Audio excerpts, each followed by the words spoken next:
जबलपुर में 30,000 रुपए के इनामी बदमाश शेख आदिल को क्राइम ब्रांच ने गिरफ्तार कर लिया है। दिसंबर 2023 में कुख्यात गैंगस्टर अनिराज नायडू उर्फ अन्ना की हत्या के मामले में आरोपी शेख आदिल 1 महीने से भूलन बस्ती के एक कमरे में छिपा हुआ था। पुलिस की दबिश के दौरान वह अलमारी में छिप गया, जहां से उसे बाहर निकाल कर गिरफ्तार किया गया।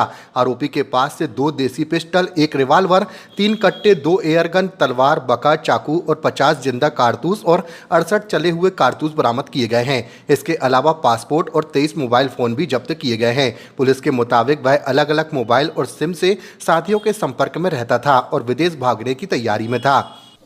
कल दिनांक 17 अगस्त को क्राइम ब्रांच की टीम को एक विश्वसनीय मुखबिर सूचना प्राप्त हुई कि 3 साल से फरार चल रहा हत्या और हत्या के प्रयासों का आरोपी शेख आदिल लॉर्डगंज थाने के अंतर्गत एक घर में छुपा हुआ है।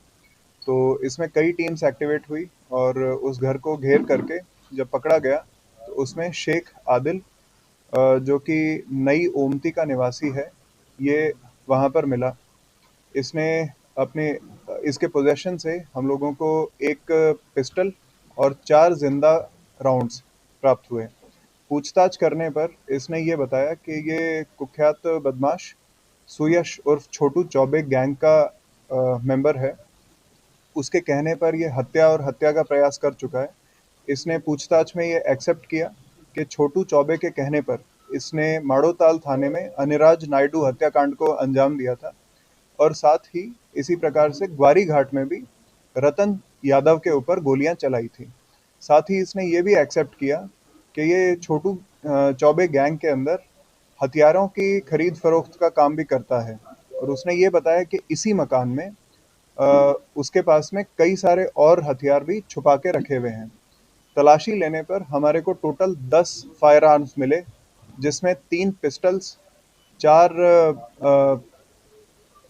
देसी कट्टे, 1 रिवॉल्वर और 2 एयरगन्स मिली हैं। साथ ही 3 धारदार हथियार भी मिले हैं, जिनमें तलवार, चाकू, बका ये सब शामिल हैं। साथ ही 54 जिंदा राउंड और 68 चले हुए खाली खोखे प्राप्त हुए हैं।